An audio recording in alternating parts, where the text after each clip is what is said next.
नमस्कार, good evening, शुभ संध्या। श्रोताओं, घड़ी में 8:30 बजते ही हम हाजिर होते हैं आपका पसंदीदा स्पोर्ट्स कैन प्रोग्राम लेकर। तो स्वीकार कीजिए मुकेश कुमार का नमस्कार।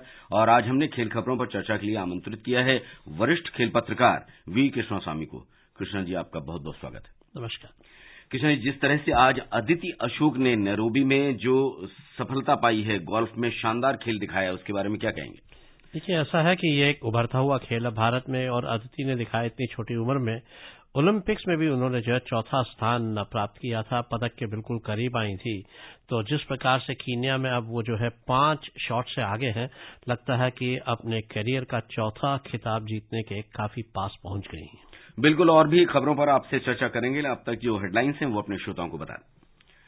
अदिति अशोक ने नैरोबी में Kenya ladies open golf tournament में 5 शॉट की बढ़त बनाई। रोहन बोपन्ना और इक्की भांबी की जोड़ी डेविस कप के डबल्स मुकाबले में हारी। सौराष्ट्र ने पंजाब को 71 रन से हराकर रणजी ट्रॉफी क्रिकेट प्रतियोगिता के सेमीफाइनल में प्रवेश किया। और युवा कार्यक्रम और खेल मंत्री अनुराग सिंह ठाकुर ने आज जम्मू में तीसरे खेलो इंडिया शीतकालीन खेल के शुभंकर, गीत और जर्सी का अनावरण किया।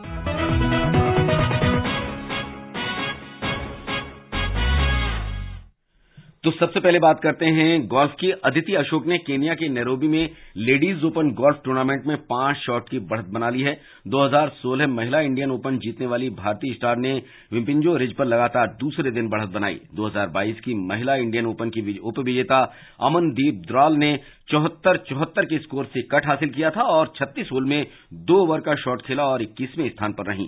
भारतीय शौकिया अवनी प्रशांत ने भी अपने पहले दिन की तरह ही दूसरे राउंड में 75 का स्कोर बनाने के बावजूद कट हासिल किया और वो संयुक्त रूप से 33वें स्थान पर रहीं। इसके अलावा अदिति का जो खेल है किस तरह से आगे बढ़ रहा है और जो उन्होंने महारत हासिल की है, छोटी सी उम्र में ही उन्होंने ये कामयाबी हासिल की है, निश्चित तौर पर तारीफ करने लायक। बिल्कुल तारीफ के काबिल है, क्योंकि अदिति ने जो है शुरू में ही भारत में काफी अच्छा करने के बाद, जब वो शौकिया तौर एमेच्योर के स्टेटस के साथ खेलती थी, काफी अच्छा किया। और जब वो पेशेवर प्रोफेशनल बनी तो उन्होंने अपने पहले ही साल में जो है भारत में इंडियन ओपन खिताब जीता और उसके बाद 2 और खिताब जीते। और उसके बाद जो है अमेरिका, जहां पर सबसे जो जाने माने खिलाड़ी जो है जहां भाग लेते हैं, वहां पे लगातार 6 साल से खेल रही हैं। और अभी जो आपने खबर बताई कि 5 शॉट से आगे हैं कीनिया लेडीज ओपन में, वो यूरोपियन टूर का जो है एक अंग है। तो लगा चौथा खिताब यूरोपियन टूर पे जीतना जो है भारतीय खिलाड़ी के लिए बहुत मायने रखता है। किसी भी भारतीय खिलाड़ी, पुरुष या महिला ने 4 खिताब से ज्यादा नहीं जीते। जी मिल्खा सिंह ने वो खिताब जो है शोहरत हासिल की। अब जो है अदिति अशोक भी उनके पास पहुंच जाएंगी। कृष्ण स्वामी जी, जिस तरह से गोल्फ की अगर हम बात करें, भारत में गोल्फ का जो खेल है उसका विकास और उसके संसाधन यहाँ पर कितने कुछ मौजूद हैं? जैसे आम नागरिक जो है अगर वो गोल्फ खेलना चाहे, उसके लिए क्या कुछ सुविधाएं यहाँ पर उपलब्ध हैं या होनी चाहिए? देखिए, ऐसा है कि हम पहले तो जब अब 20 साल पहले हम ये कह सकते थे कि जो है गोल्फ खेलने के लिए सुविधाएं ज्यादा उपलब्ध नहीं थी, मगर अब ज्यादातर कोर्सेज जो है बाहर से भी खिलाड़ियों को आने के बाद जो है प्रैक्टिस करने की अनुमति दे रहे हैं। और ओलंपिक्स में, एशियन गेम्स में और राष्ट्रीय मंडल खेलों में गोल्फ का आ जाना जो है, उसके कारण जो है सरकार की तरफ से भी गोल्फर्स को बहुत ही प्रोत्साहन मिला है।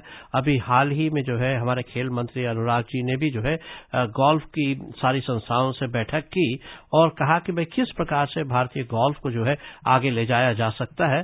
तो मेरा ख्याल है जब आप देखेंगे सरकार भी जब इतना इंटरेस्ट लेती है और भारत में महिलाएं और पुरुषों के लिए नेशनल चैंपियनशिप होती है जहां पे बाहर से 25-25 देशों से खिलाड़ी आते हैं, तो मेरा ख्याल जरूरी ये है कि भारतीय खिलाड़ी जो है उनके साथ अच्छी तरीके से टक्कर लें और विजय भी हासिल करें। निश्चित तौर पर जैसे आपने कहा कि भारतीय खिलाड़ी टक्कर लें और आगे बढ़ें, लेकिन उसके लिए जरूरी है कि ग्रास रूट लेवल पे हम अपने खिलाड़ियों को प्रोत्साहित करें और जो छोटे लेवल पे इस खेल को बढ़ावा मिले, तभी ये लक्ष्य जो है वो हासिल किया जा सकता है। बिल्कुल मुकेश जी, आपने बिल्कुल सही कहा, मगर मैं समझता हूं कि पिछले 10 वर्षों में जो है इसमें जो है काफी उन्नति हुई है, क्योंकि अब जो है बहुत सारे गोल्फ कोर्सेज, बहुत सारे गोल्फ क्लब जो है जूनियर्स को जो है ट्रेनिंग भी दे रहे हैं। और मैंने जैसे पहले भी कहा, गवर्नमेंट का, स्पोर्ट्स मिनिस्ट्री का इसके साथ जुड़ जाना और इसको जो है सपोर्ट करना जो है इस खेल के लिए बहुत बड़ी चीज है। और मैं समझता हूं टियर 2 और टियर 3 सिटीज से भी जो खिलाड़ी खिलाड़ी उभरेंगे उनके लिए भी जो है फैसिलिटीज बढ़ती जा रही हैं। बिल्कुल। और दूसरी तरफ भारतीय golfer Arjun Atwal Butterfield Bermuda golf championship के दूसरे दौर में पहले दिन का अपना शानदार प्रदर्शन नहीं दोहरा पाए और इवन पार 71 का कार्ड खेलने के कारण तीसरे से 34वें स्थान पर खिसक गए हैं। अटवाल ने पहले दौर में 63 का शानदार कार्ड खेला था। दूसरे दौर में अटवाल ने 3 बर्डी बनाई, लेकिन उन्होंने 3 बोगी भी की। इनमें से 2 बोगी उन्होंने अंतिम 9 होल में की। ब्रेन क्रेन ने 62 का कार्ड खेला, जो उनके करियर का सर्वश्रेष्ठ प्रदर्शन है। इससे उन्होंने एकल बढ़त बना ली है। अर्जुन अटवाल ने जो कल प्रदर्शन किया वो नहीं दोहरा पाए। देखिए, ऐसा है कि गोल्फ ऐसा गेम है, अदिति ने बहुत अच्छा किया, कोई खिलाड़ी ऐसा है कि एक आध दिन अच्छा नहीं होता, तो ये पूरे साल भर जो है प्रतियोगिताएं चलती रहती हैं, तो हर खिलाड़ी को मौका जरूर मिलता है अपने जो है कारनामे दिखाने का। रुक करते हैं डेविस कप का। रोहन बोपन्ना और रिकी भांबरी की भारतीय जोड़ी को आज डबल्स मैच में दुनिया के 9वें नंबर के खिलाड़ी होल्गर रूने और जोहानेस एंडरसन से सीधे सेट में हार का सामना करना पड़ा, जिससे मेजबान डेनमार्क ने डेविस कप विश्व कप प्ले ऑफ मुकाबले में 2-1 की बढ़त बना ली है। डेनमार्क की जोड़ी ने केवल 65 मिनट में भारतीय जोड़ी को 6-2, 6-4 से शिकस्त दी, जिसमें रूने की मौजूदगी निर्णायक रही थी। और इससे पहले युकी भांबरी के लिए दुनिया के नंबर 9 खिलाड़ी होल्गर रूने की चुनौती का सामना करना काफी मुश्किल रहा था और सिंगल्स मुकाबले में उन्हें हार मिली थी। सिंगल्स में भी भारतीय टीम को हार मिली है और डबल्स में भी रोहन बोपन्ना और युकी भांबरी की जोड़ी भी हार गई है। हाँ, बिल्कुल जी, आपने बिल्कुल कहा। सिंगल्स जो पहला सिंगल्स था उसमें युकी हार गए थे रूने से, मगर उसके बाद जो है भारत को सुमित नागल ने जो है होमग्रेन को हराकर 1-1 की जो है बराबरी दिलाई। मगर काफी इतने जो है भारतीय टीम के लिए जो थोड़ा सी निराशाजनक रहा कि वो जो है डबल्स मुकाबला हार गए, क्योंकि अब इसका मतलब ये है कि बाकी जो दो सिंगल्स बचे हैं वो दोनों जीतने पड़ेंगे और रोने जो है विश्व में 9वें नंबर के खिलाड़ी हैं, तो उनको जो है युकी या सुमित को हराना काफी मुश्किल रहेगा। तो इसलिए मैं कहूंगा इस समय पलड़ा जो है वो डेनमार्क की तरफ काफी भारी है।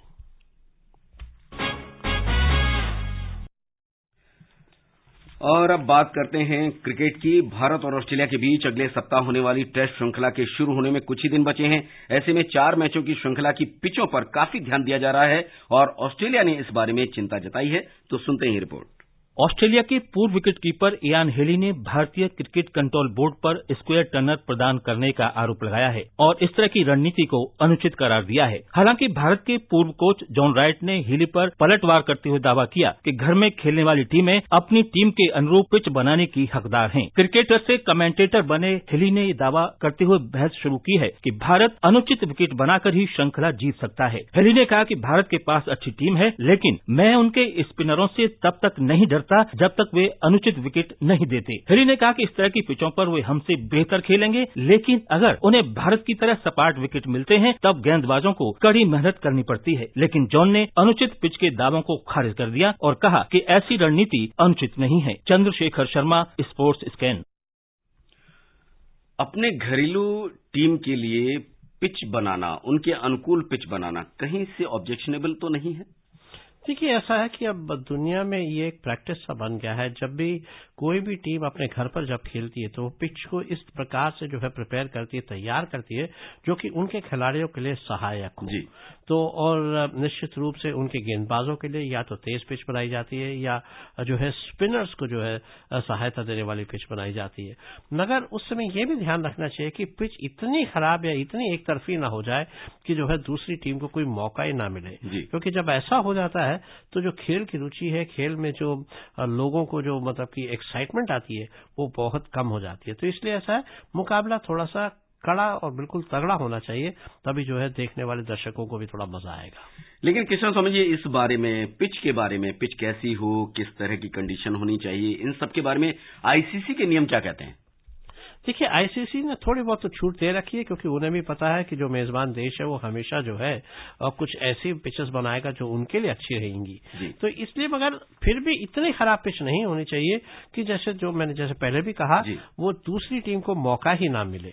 तो इसलिए ऐसा है, कहीं ना कहीं जब पिच बिल्कुल एक तरफी बना दी जाती है तो आईसीसी का उसके बीच में घुसना जो है काफी संभव है और अच्छा भी है, क्योंकि खेल को जो है खेल की भावना से खेलना चाहिए, नहीं तो फिर जो उसमें बिल्कुल भी मजा नहीं रहेगा।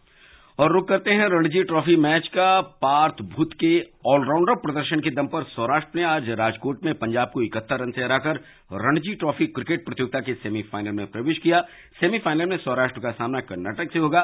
पंजाब ने 252 रन के लक्ष्य का पीछा करते हुए उसकी पूरी टीम 180 रन पर आउट हो गई। पार्थ भूत का जो प्रदर्शन रहा है उसके दम पर राजकोट में आज सौराष्ट्र ने जो प्रदर्शन किया है और पंजाब को हराए 71 रन से हराकर सेमीफाइनल में जगह बनाई। देखिए, पार्थ जो है करीब मेरा ख्याल है 25-26 साल के खिलाड़ी हैं, जूनागढ़ के खिलाड़ी हैं और जिस प्रकार से उन्होंने प्रदर्शन दिया, पहली इनिंग्स में एक शतक बनाया, दूसरी में 50 से ऊपर रन बनाए और पहली इनिंग्स में भी उन्होंने मेरा ख्याल 2 या 3 विकेट लिए और दूसरी इनिंग में जो है कमाल ही कर दिया, 5 विकेट लेके। कोई खिलाड़ी एक शतक, एक अर्धशतक और 5 विकेट एक ही मैच में ले 4 या 5 दिन में, मेरा ख्याल है वो तो जो है जबरदस्त जो है परफॉर्मेंस रही है। तो मेरा ख्याल ये मैच वो जिंदगी भर नहीं भूलेंगे और सौराष्ट्र अगर इस साल रणजी ट्रॉफी जीत जाती है तो जो मेरा ख्याल है पार्थ का जो योगदान होगा वो काफी बड़ा होगा। और अब जब उसका सेमीफाइनल में कर्नाटक से सामना होगा, किस तरह की मैच की उम्मीद करते हैं? ये ऐसा है, जब खिलाड़ी जब इस तरीके का मैच खेल के जब जीतते हैं तो उनका जो मनोबल भी है काफी ऊंचा रहता है जी। तो पार्थ के इस जो है प्रदर्शन से जो है पूरी टीम को जो है एक नया उत्साह, एक नई एनर्जी मिल जाती है। तो इसलिए जो है मैं समझूंगा कि इस समय सौराष्ट्र की तरफ जो है मोमेंटम काफी स्ट्रांग है। जिम्नास्ट दीपा कर्माकर ने अक्टूबर 2021 में प्रतिबंधित दवाओं के सेवन को एक सकारात्मक परीक्षण के लिए अस्थायी निलंबन को लेकर अंतर्राष्ट्रीय महासंघ के साथ अपने विवाद के समाधान की घोषणा की है और वो जुलाई 2023 में वापसी करेंगी।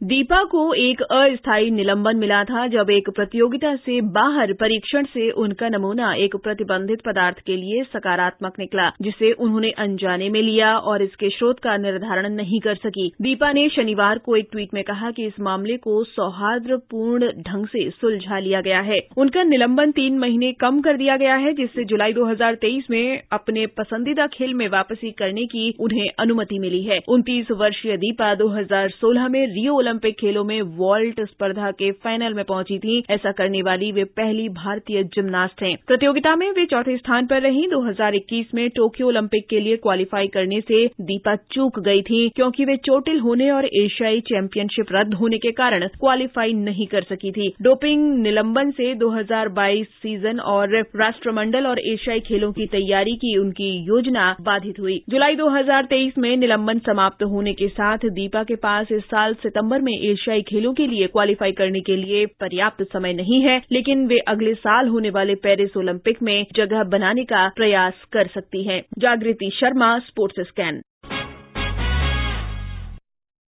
केंद्रीय खेल मंत्री अनुराग सिंह ठाकुर ने आज जम्मू में तीसरे खेलो इंडिया शीतकालीन खेलों के शुभंकर, शीर्षक गीत और जर्सी का अनावरण किया। शीतकालीन खेल 10 फरवरी से 14 फरवरी तक चलेंगे। खेल मंत्री ने कहा कि उत्तरी कश्मीर के गुलमर्ग में 10 फरवरी से शुरू होने वाले खेलो इंडिया शीतकालीन खेलों में देश भर के 1500 खिलाड़ी भाग लेंगे। श्री ठाकुर ने कहा कि खेलो इंडिया शीतकालीन खेलों में भाग लेने वाले खिलाड़ी न केवल जम्मू कश्मीर के युवाओं को खेलों के प्रति प्रोत्साहित करेंगे, बल्कि इस केंद्र शासित प्रदेश में पर्यटन को बढ़ावा देंगे। लाखों लोगों को स्किल्स की प्रावधान, 47 लाख यूथ को स्टाइपेंड देने का काम किया जाएगा। 30 स्किल इंडिया इंटरनेशनल सेंटर्स यहाँ पर बनाए जाएंगे। New India, it has 2 foundations also, which is Khelo India and fit India. Khelo India के माध्यम से हम लोग Khelo India youth games, Khelo India university games, whereas in India we know it well, we have seen it during the pandemic time how we have handled it. On one hand we made our own vaccine and administered 220 crore vaccines free of cost in India. On the other hand, we adopted yoga, which the entire globe is celebrating 21st June as a yoga day. Now we have Yogasana as a traditional sport, which is part of our national games and the Khelo India games. We are soon going to have a World Cup of Yogasana. और भारत के under 21 hockey team के सदस्य शरदा तिवारी ने कहा है कि खेलो India युवा खेल खिलाड़ियों को शीर्ष अंतर्राष्ट्रीय प्रतियोगिताओं में खेलने का अवसर प्रदान करते हैं। तो श्रोताओं, ये था हमारा आज का स्पोर्ट्स स्कैन कार्यक्रम। आज हमने आमंत्रित किया था वी कृष्णा स्वामी जी को। स्वामी जी, आप हमारे स्टूडियो में बहुत बहुत शुक्रिया। Thank you. श्रोताओं, इसी के साथ मुकेश कुमार और पूरी स्पोर्ट्स स्कैन टीम को दीजिए इजाजत। आप बने रहिए समाचार संध्या के साथ। नमस्कार।